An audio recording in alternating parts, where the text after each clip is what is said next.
What's up, my wizards? It's Dev from SBMTG down there on the YouTube.com. And today, something I've never done before, but I've always wanted to do. This is going to be a top 10 from an older set. In this case, for the first video in this, I guess we'll call it a series, we'll do Alliances, one of my favorite sets of all time, and one of the most impactful sets in Magic history. I figured, we got Commander spoilers coming out right now. I figured now would be a good time to revisit an older set and kind of give EDH players a few ideas, because a lot of these cards, even if they were super impactful back in the day, are pretty cheap to pick up now and can do some work in Commander for you. So, let's start the list. My number 10 deserves a spot somewhere on the list, if only for the hype train that surrounded this card when it first released. We didn't really have spoiler season in so many words, but we did have print media. We had Inquest, we had The Duelist, and all of them, especially Inquest, talked endlessly about my number 10 card, Diminishing Returns. Diminishing Returns is a 4-mana, that's 2 and 2 blue, sorcery, with each player shuffles his or her hand and graveyard into his or her library.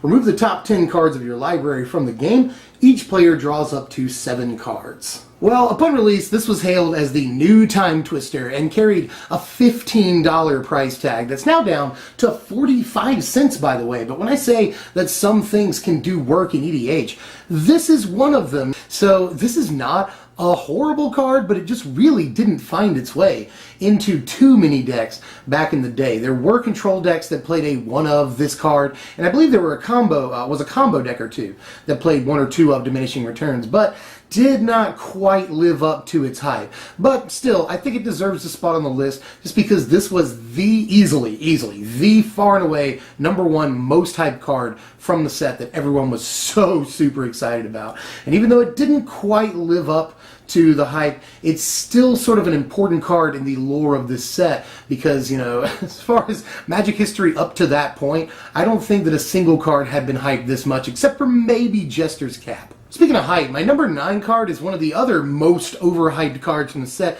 that didn't quite live up to its potential, but everyone was excited about the stinking thing. As a matter of fact, this is the card I was most excited to pull from Alliances when the set first came out. Balduvian Horde. This is 4 mana, that's 2 and 2 red for a 5/5 Barbarians.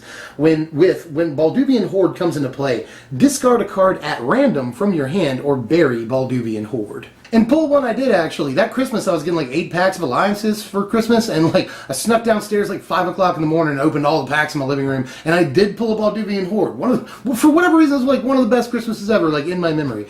But Balduvian Horde also didn't quite live up to the hype, but it was played in more decks than Diminishing Returns.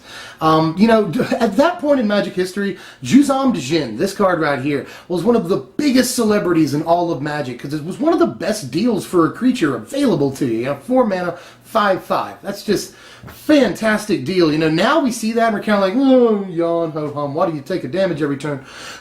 Agreed. But back then, it was awesome. And Juzam just had a sort of personality about him, You couldn't really say that about Balduvian Hordes. The personality factor wasn't there. But a lot of people said that this card was better than Juzam Djinn. You pay a one-time cost. You don't have to worry about the stupid thing killing you ever. So a lot of people were super hyped. But just, red aggro was a thing, especially the red-green aggro deck that played 4 of this. So it wasn't like the card was useless, but again, just didn't quite live up to the hype. It started life at like $20 and quickly went down to $6 or $7 while Alliances was still in print.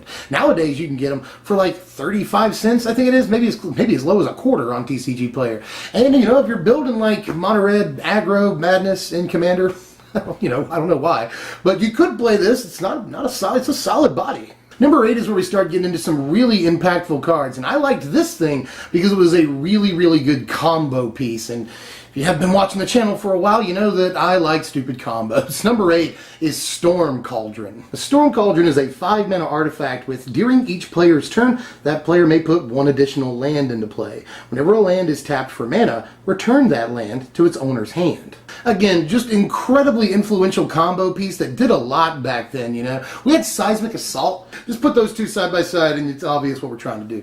Same thing with Fast Bond. A lot of people played this with Fast Bond because it really negated, it just play as many lands as you want, and you can keep bouncing them, playing them again, tapping them, bouncing them, tapping them, bouncing them, and basically getting as much mana as you have life total.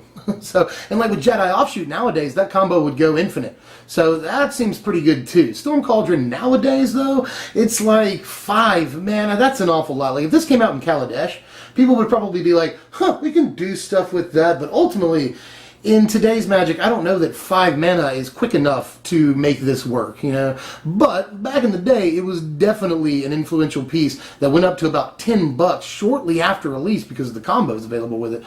Nowadays, you can get it for as low as 75 cents. Storm Cauldron, not as influential as it once was, but back in the day, it had a lot of applications. My number 7 is one of these cards that, if it was printed nowadays, it would kind of blow people's minds, and it's one of my favorite cards of all time. Not just from this set. My number 7 is Pillage. Pillage is pretty simple. It's just 3 mana, that's 1 and 2 red for a sorcery. Bury target artifact or land. Can you imagine if this got printed in Kaladesh or like Aether Revolt? I don't think it's on the reserve list. They've printed it again since then, so I really don't think that it's on the reserve list.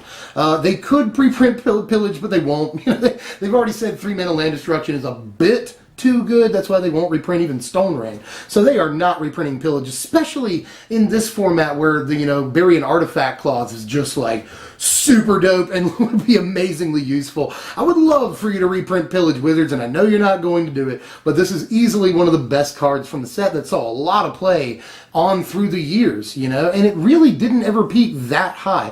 It was like $1 when the set came out. I think it peaked at like $2.50, and now Pillage is down to 30 cents. So if you're one of those brave souls that's doing EDH land destruction, there are some lists out there for that. Pillage is definitely a key piece. My number 6 is a common, and we've seen a bunch of rares up till now, and Pillage is an uncommon, but this is the first common on the list, and I believe it's the only common on the list, but there's definitely a reason for it. My number 6 is Gorilla Shaman. Now, Gorilla Shaman is just 1 red mana for a 1/1 gorilla with X1, destroy target non-creature artifact with casting cost equal to X. Looks unassuming, right? Well, this thing actually got its own nickname because of the application that it had in really old formats. Mox Monkey, which is just one of my favorite nicknames ever. Because for just 1 mana, you can blow up Moxen, which is awesome. And for just like 2 mana, you can blow up things like Soul Ring, that's cool. Mana Vault, you can blow that up too. Mostly because of its, legacy and vintage applications. This card was a beast for a long time, and that's why it's gonna make it almost halfway through the list, a common at number 6, but I think it deserves it. We're at the halfway point now. My number 5 is a card that, again, didn't quite live up to the potential that it was supposed to when it first came out. But in this case, it has gathered a huge EDH following, a very important card that is actually, even though it came out at a pretty good value upon release, has actually increased in value since then. Let's take a look at number 5, Helm of Obedience. Helm of Obedience is a 4 mana artifact with a lot of text. It's X tap. Put the top card of target opponent's library into his or her graveyard. Continue doing this until you have put X cards or a creature card into that graveyard, whichever occurs first. If the last card put into the graveyard is a creature card, bury Helm of Obedience and put that creature into play under your control as though it were just cast. X cannot equal 0. This was good for a couple of reasons. There were creatureless control decks back in the day. So this is basically a millstone that can mill for X, because it'll never hit a creature, and you just crush control decks. That did happen, but it was also a way for control decks, conversely, to steal mid-range, even though mid-range, it wasn't called mid-range back in the day, but there were definitely decks that mixed creatures and removal, and against those decks that played a bunch of big creatures, Helm was fantastic. But there was always the idea, sometimes you get a War Elf or something like that. So Helm just never quite lived up to its potential back in the day, but it has become a staple in EDH, or at least in some LGSs. A lot of people want their Helms. And as a matter of fact, it's such an EDH staple that it came out at $15, which is a lot for a card back then. That is the huge amount of hype. And now it's like $20. Huge. A lot of these cards, except for a choice few, have not held their value like that. And Helm of Obedience has, only because EDH is a thing. You're almost guaranteed, unless you're playing against like EDH Elves or EDH Soldiers or some EDH Goblins, you're almost guaranteed to hit a semi-decent creature when you pop the Helm. So a lot of good things about it in that format. If you've never heard of the card, you're welcome, because it's pretty awesome. The card is awesome. My number 4 made it all the way up the list, even though it's only an uncommon, Alliance has had a lot of good cards, if you haven't noticed, at all rarities. We've seen a common, we've seen some rares, we've seen a couple of uncommons at this point. So this is a pretty darn good set, right? It just, usually you don't see 2 uncommons make a top 10 list. But in this case, I think that number 4 Elvish Spirit Guide is definitely good enough. It's 3 mana, that's 2 generic and a green for a spirit. It's now, by the way, an elf spirit due to errata, and it's a 2/2. But we actually don't care about any of that. All we care about is the text box, which says, if Elvish Spirit Guide is in your hand, you may remove it from the game, exile it, to add green to your mana pool. Play this ability as an interrupt, which is a sentence that we don't use anymore. Just basically, you can do this at instant speed. Free mana is always just extremely powerful. Like, free mana is ridiculous all the time. And the turn 1 plays that Elvish Spirit Guide enabled are just freaking crazy. You know, turn 1 Cinder Vampires were super easy without things like Moxes and Black Lotus, you know. Dark Ritual and Elvish Spirit Guide in the same format was crazy. This was in some of the Stompy decks, allowing you to play your 2-drop on turn 1, you know. So just a lot of decks really liked Elvish Spirit Guide, because literally any deck can make use of free mana, whether it's in the colors of the card or not. Nobody cares. It's a free mana, and Wizards learned, mostly because of Spirit Guide, that you don't. This is powerful. Like, this is really, really, really good. Some people say that it's way better than even Dark Ritual, because Ritual, you have to pay the black mana to get 3 mana. This, you don't have to do anything. You don't have to do anything. Just, here's an extra mana for you. There were mulligans sometimes to, you know, until you got an Elvish Spirit Guide, so you get a crazy turn 1 play. Because this card warped, in some ways, the way we played Magic. Just like the rest of the cards all did too, you know. So, or the rest of the cards, you know, remaining on the list all really, really changed the way we play Magic. And Elvish Spirit Guide is sort of the first one on the list that did that. This was insanely impactful, and the only reason I'm still talking about it is to really pound it in the newer player's head how good something like this is. It looks so unassuming, it looks like, who cares? A free mana is dumb. Dumb. The card is good. I'm going to cheat a little bit at number 3. If you see my videos, you know that I like to cheat slightly. And just say that number 3 is lands. Pretty much every land except for one, which will be number 2. But I'm going to show you these 3 first. Soldado Excavations and Balduin Trading Post were both good because they produce 2 mana. They produce, especially now, that's cool, because according to, you know, the Oracle text, the errata on them, they produce not only a red or blue, but a colorless mana. So that's pretty cool. You know, a land that gives you 2 mana is really nice, even if you have to sacrifice something when it comes into play. Heart of Yavimaya was used in pretty much every green deck back then. So all of these cards were highly used. But the ones that we saw the most were easily Lake of the Dead and Kildoran Outpost. Lake of the Dead is just freaking ridiculous. Come on, man. Lake was crazy with Drain Life back in the day, Howl from Beyond, even Order of the Ebon Hand, like Lake of the Dead. And it even allowed cards like Necropotence to see play in multicolor decks that didn't have, you know, 3 black available. And it's obviously really good in Commander. And it's also held a lot of value. You know, Lake was like $12 back in the day. Now you can get it for about $9 or $10, so it's held a lot of value. You can't really say the same thing for Kildoran Outpost. It started at about $12 or $15 too, but now it's down to just $3. And then like an EDH, you know, White Aggro or Soldier's deck or something, Kildoran Outpost is a pretty good pickup. Back in the day, a few decks really liked this. You know, White Aggro decks liked it because they played Crusade, and so Kildoran Outpost would just pop out 2/2 creatures. That was cool. Control decks played it because it was like being able to play creatures without having to devote slots to creatures. So that was pretty cool too.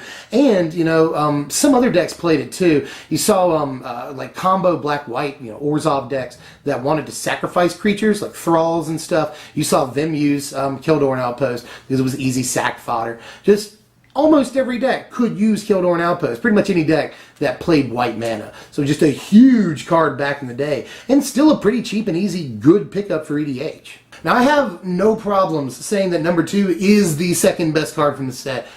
Absolutely guaranteed. I have nothing else that I could even imagine putting here at number 2. Same thing with number 1, by the way. Just, you've already guessed what number 1 is. So I don't have to worry about that. But number 2 is Thawing Glaciers. Thawing Glaciers is a land that comes into play tapped, and you can pay 1 and tap it to search your library for a basic land and put it into play tapped. This does not count towards your 1 land per turn limit. It actually says that on the card. Shuffle your library afterwards. At the end of the turn, return Thawing Glaciers to its owner's hand. Pretty much the first, like, fetch land here. And Thawing Glaciers looks slow. I know that a lot of people are going to be like, man, that is slow. It comes into play tap, puts the land on play tap, and then you have to play it again, and it comes into play tapped again, and you have to wait a turn. Like, yeah, that looks pretty slow, and some people are like, but Evolving Wilds is better. No, this is reusable, and that's crazy. This allowed at the time for mana fixing and deck building, really, just in total, on a level we'd never seen before, you know, and in a format, by the way, with Birds of Paradise. This card allowed for, you know, just easy 5-color decks.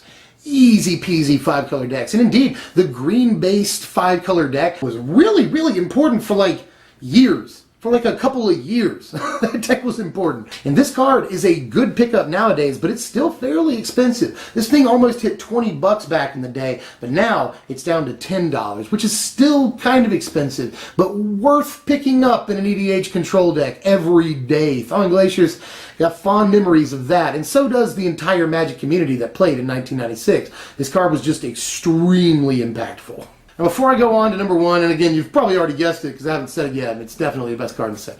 I'm going to throw out some honorable mentions for you. And I've actually got a lot of them, so buckle up. We're going to start with Misinformation. Let's throw that out there. Really good in discard decks because it lets you put jank back on top of your opponent's library and really shut them out of 3 whole turns. Ritual of the Machine was an awesome sort of control magic kind of card. Only costs 4 mana, and the downside can easily be turned into an upside. Arcane Denial, even though it pales in comparison to another counterspell from this set, which we'll get to in just a second, it's still a card that if it was printed today would absolutely see play. We don't care that it lets them draw 2 cards. It still lets us draw a card. That's cool. It's, you know, a 2-mana hard counter that is splashable. Arcane Denial is ridiculous. Sustaining Spirit was like Platinum Angel before Platinum Angel, so that was cool. I really like Spirit. Lodestone Bauble was really good in a format with not only a bunch of land destruction you had to fend off, but also, you know, you had your own strip mines you could get back from the graveyard, and Bauble saw play in that Storm Cauldron combo deck too, with Seismic Assault. Exile, just solid, super solid instant speed removal that removes the creature from the game, is actually where we get the term Exile, is from this card. And Library of Latinum was something that was played in a lot of control decks, although I don't think when I played Library that anybody ever let me tutor. I think it was always draw 3. Ivory Gargoyle, another important control card, because it can just keep coming back forever, even if they remove it, unless they exile it. But other than that, Ivory Gargoyle is just going to keep coming and usually wins the game. Lim-Dul's Vault was just really, really good filtering. That's also pretty good in Commander right now, by the way. And then I guess the only other honorable mention is Yavimaya Ants, which I just had a lot of fun with. It's one of my favorite personal cards from the set. It's like a green, sort of like a green ball lightning that costs 1 more mana. But Yavimaya Ants, I love Yavimaya Ants. And then I guess the only other thing I want to point out is the most annoying card from the set, which is probably Soldier of Fortune. And there actually was a Type 1 deck that revolved around Soldier of Fortune. You get it out as quickly as possible. You get multiple copies of it out. And then you just make them shuffle their Black Lotuses and Moxes and stuff. Which even back then, you know, Black Lotuses went for as high as like $250. Moxes could be about anywhere between $80 or $100. So you're still making them shuffle like $1,000 worth of product, like 3 times a turn. And they hate that, and they will sometimes concede the game and punch you in the face. The Soldier of Fortune actually had that deck built around it. And my number 1 card, I know everybody called it, Feldegriff. Just kidding. I had to mention Feldegriff. And a cool piece of trivia, by the way, on Feldegriff is that the purple hippo, the flying purple hippo, actually is an anagram for Garfield PhD, Richard Garfield, Dr. Richard Garfield, who created the game of Magic. So that's a fun piece of trivia, and it's a purple hippo. But everybody knows that the actual number 1 card is Force of Will, guarantee. Of course this is number 1. Nowadays, Wizards thinks that a 2-mana hard counter is too inexpensive. That's too cheap. 2 mana is just broken. So imagine a free counter spell. This allowed blue mages to counter a spell before they've even dropped a land, which is sort of cheating, but people also looked at all the gunslinger combos that killed so early as cheating as well. So this gave blue mages a sort of weapon against those decks. And it's still performing that task in Vintage, in Legacy, and even in Commander, you know.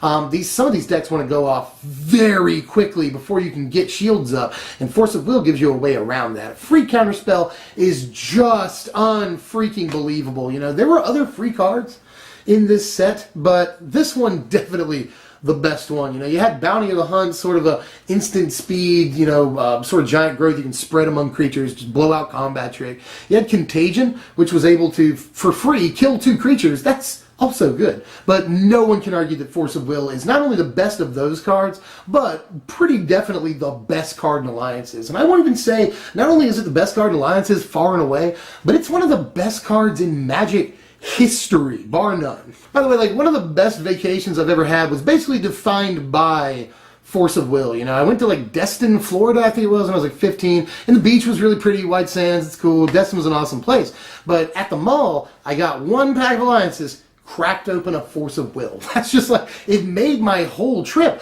And back then, that card was only like $5. Force of Will went through a period where you could get it for one paper Abraham Lincoln in American dollars. That's crazy to think about now, because nowadays it's anywhere between like $80 or $90 for the Alliances one, and then $100 for like the Eternal Masters version. So really hard to get your hands on a Force, and it's obvious why this is just the best counterspell ever printed easily. So that's it for this one. Those are, in a subjective way, I mean, it's my list, the 10 best cards in Alliances, plus like another, I think it was 10 or 20 honorable mentions there. I don't know which one I'm going to do next time. There's other ones I want to cover. I want to do Tempest. I want to do any of the Urza's block. You know, just Urza's Saga was probably my favorite one, but I like Destiny and Legacy too. So I've got other ideas for this series. Let me know what you want to see. A couple of people said Homelands. I'm going to let Wedge cover that. I think that everyone wants to see Wedge either do best or worst cards from Homelands. I'm going to let him take care of that, even though Homelands is a set that I actually remember fondly. So, but still, Wedge, you know everybody wants you to do that one. You should do it. You should just do it. Anyway, that's all for now. If you enjoyed the content, hit the like button, because that'll get the video out there to more people and help me more than anything else you could do. You could also sub for more of this content and obviously deck techs, which is pretty much all the channel does most of the time. But that's what I like to do. I like to make decks. So sub for all of that, and I'll see you guys later. I'm Deb from SBMTG. Thanks for watching, my wizards.